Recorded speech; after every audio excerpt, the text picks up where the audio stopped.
another video. Waiting for the thumbnail thing to kick in. It's probably not going to. I need to just edit these videos, man. I'm just lazy. So today I'm going to do a video regarding, or about a call basically from a girl who worked in a brothel or as a prostitute, but like same sort of thing, I guess. So she had phoned police and refused to give any of her details. She didn't want to. The hell is that? She didn't want to give any details, like her name or a telephone number or anything. Which, you know, at the very beginning of the call, I wasn't going to push. I wasn't going to demand she gave me those details and then, you know, otherwise I'm not going to take the call. Whereas some people did do that. With the call centre that I worked for, it was really weird. Like, they wouldn't have like a set array of questions. Like, it was, a lot of it was down to how you wanted to take the call, which can be good and bad. Like, it can be very good because it left you with more room to be malleable around the questions you asked or how you built the rapport with the people. But it was also quite heartbreaking to overhear people that didn't really want to be there and take calls, and you could hear what the person was trying to report was clearly quite serious because of the questions the call taker was asking. And then the call taker would say, well, if you're not giving me a name, I ain't going to talk to you. And you think, well, you can't just kind of give up on somebody at that stage. You've got to have a lot more patience, and you've got to be able to communicate with all walks of life. So this girl, like I say, was from, she'd been in some bad ways. She got into drugs from a young age. I think she was like a cared for child, like a LAC, they call it, a looked after child. And she had phoned and, like I said, refused to give any details and said that she'd escaped this brothel or prostitution life and refused to give me details. I keep saying that, I'm not going to say it anymore. She basically started to tell me, the story was that she had to report back to this woman who I think was like higher up as like a hierarchy scheme, I think, in that sort of business. Like, you get the people come in and then they report to X, whoever that is, and then that X reports to the big person and that person the boss. A bit like, I guess it's similar to drug gangs and things like that, like kind of report up and give your money over. So she was basically telling me a lot about the ins and outs of what she had to go through and what she had to do and experience and the injuries she sustained and all this sort of stuff. And I was really giving her the time of day because I thought, this is like, she's refusing to give any details. No, she doesn't want anyone to phone her back. This is the only opportunity I have to get as much information from this girl as I can. The location I got as many names as I could that she felt comfortable giving. And I don't want to go into too much detail, but basically she was sold on, obviously, to sleep with men and, you know, X amount in a certain day. And she was brought into this, I don't want to say job, but she was put into this position by kind of being headhunted when she was young because she was a looked after child. And these nasty people will look for vulnerable children to pick out who will not fall for, as in like fall for a prank. I mean, they are taken advantage of because they're so young, they don't understand risk and danger.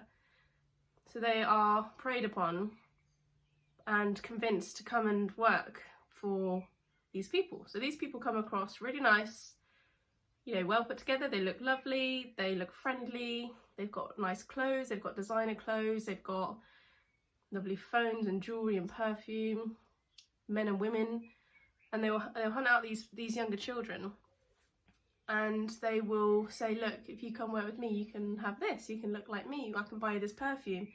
Maybe they prey on the fact that these kids have unstable families. Like I say, it could be a looked after child, it could be a child who's doesn't get on with their mum and dad, or their mum and dad struggle to pay bills, they never see their mum and dad, so they could say, oh look, if I give you money, you can, you know, come work for me, and this money you can help your mum pay your bills, or, you know, a multitude of things. So this girl was obviously, she was picked out, and I think some of her friends were as well, and they all kind of thought it was a good, you know, a good laugh. Oh, we can go and see what this is all about. Maybe we can sell a few drugs. Maybe we can, you know, do something a bit naughty with an older man I don't care doing it once type thing. If I get, you know, 500 quid or 200 quid or 100 or 50 quid, I don't know. I have no idea how much it is, but basically they're getting drawn into this this lifestyle. So this girl said that she was really young when she went into it, and she became like one of the experienced one. And I remember I was 27, I think. I'm 13 now, so I would have been 20, maybe 26 or 27. And she would have been, I think, I remember her being a similar age. She's probably like between 23 and 25, I think, when she'd escaped. So she'd been in it probably a long time. And at that age, like when you're 13 upwards, to be doing that for that amount of time is quite, you know, for somebody from an outsider who's never been involved or exposed to that sort of thing, is quite like hardening. It's horrible to think about, you know, they've had such a rough life at such a young age. But anyway, so like I say, I won't go into too much detail about what she was telling me had happened, but obviously she had to sleep with a certain amount of men. When she first went there, she didn't think it was about that. She thought she'd be selling a few drugs. She thought maybe she'd strip, maybe she'd dance. Didn't think it'd be anything too personal, but it obviously turned into, the people in the hierarchy would say, if you don't start, you know, if you don't sleep with X who's just walked through the door, then I'm not going to pay you, I'm going to take that money back, I'm going to hit you, I'm going to whatever. So then they go, oh, well, you know, if you do sleep with him, we'll give you 500 quid. So it becomes appealing, and they get into trouble if they don't do these things, and then they get drawn into this lifestyle where they feel they are reliant on this income or this lifestyle, or they're reliant on these people that are treating them this way. And I imagine it's very, I don't want to say the word clever, but I imagine there's a lot of good cop, bad cop. So you'll have somebody there who's somebody you can go and rely on, somebody who's nice, somebody who's been there but understands and kind of pushes you into it. But they know what they're doing. Don't listen to them. It's nasty. And then you've got the bad cop, who's obviously somebody who will hit you or take things from you. I could just be chatting shit. No, I'm joking. This is all stuff that we're taught, and from what this girl has told me. So she would end up having to sleep with more and more men each night, having to do things she didn't want to do, being with men a lot older than her, who would, obviously, they, you know, whatever they say goes. She's there to entertain. All of a sudden, before she knows, you know, next thing she knows, she's having to sleep with 5 men at once. And she's in this situation, and it's nasty. And she told me about the injuries she just sustained, and I'm not going to go into detail about it, but it was nasty. You know, she couldn't use the loo, trying to go to the doctor and get help, but without telling them what you do, because they'll report it to police, and if she has the police on her back, then while she's working there, they'll know it was her. She had to take salt baths. It was very painful. She used to have to carry on doing things when she was injured, and it's a nasty old thing. It was horrible. So I was really grateful for her for being open with me about it. And although I know there's a lot that goes on that Joe Vlogs has no idea about, when it comes to child sexual exploitation, when it comes to looked after children and care, when it comes to lots of horrible industries. Even there's so many things I would like to talk to you about, or just talk to myself about, really. Just kind of get it off my chest, and I so much that winds me up, especially about society nowadays. The acceptance of certain sexual acts, and how women are to behave, and how they're portrayed, and also how a lot of women kind of promote that, unknowingly and probably knowingly. But I think it's a bit messed up when people don't really realise what they're doing to the young minds of girls and boys. There's a whole other story of, you know, what's acceptable, what's not, and there's a few videos that I would like to talk to you guys about, and I am passionate about, you know, educating children and them knowing what's realistic in life to expect, and from themselves and from others. But that's a story for another day. But yeah, like I say, this girl in the end, she said to me, I built up this rapport, I think, with her. We were talking, we were quite similar age. We had some similarities, and I said to her, can I just get a police officer to phone you back, because I've been on this call for an hour. I think I've got all I can from you over the phone. I think you would really benefit from seeing someone. You know, I can get a female officer to you. You don't have to tell them anything if you don't want to. If you decide when she gets there you don't want to talk, you don't have to.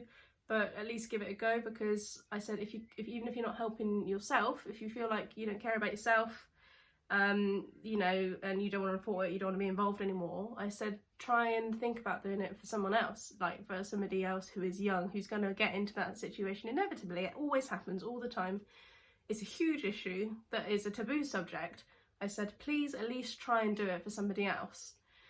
Think of if you had a little sister or a daughter, and you know, try and speak to somebody to raise awareness about it. And she was just like, okay, right, well, I'll be honest, the phone that I'm on is my uncle's phone, so why don't you phone that back, and then I will answer it.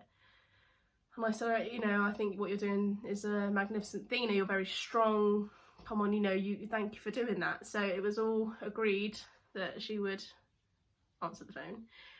So I sent it all across the control room. I said that I'd been on the phone for like an hour and I built this rapport with her and I'd got all this information. I got a hell of a lot of information. And then when officers eventually phoned her back, the person's number who she phoned off, I don't know if they were lying or what, but some bloke answered it and said, I have no idea who you're talking about. I've never heard of them. More than welcome to come over if you want. Come check out the premise, but I'm sorry, I don't know what you're on about. So that was the end of that. We never spoke to her again. She went off to I think she went off to like the seaside or something, just to get away from everything. And like hats off to her for phoning up and making those disclosures. I think that was really important that she did that. And officers said that they were always in that property searching, and apparently all the girls there were consenting and all this sort of stuff, and you think it's not consent. But I'm not going to get involved in what consent is and what consent isn't in this video. Maybe I will do another one. I want to be able to help educate and raise awareness to lots of people on this subject. I am passionate about it. I am very eager to help people out of trouble and to say no, etc, etc, etc. Anyway, this video has gone on far too long. I am sure half of it is me going I'm gonna go. It is bank holiday weekend. No longer doing shifts, so happy days, one off. See you later, guys. Bye.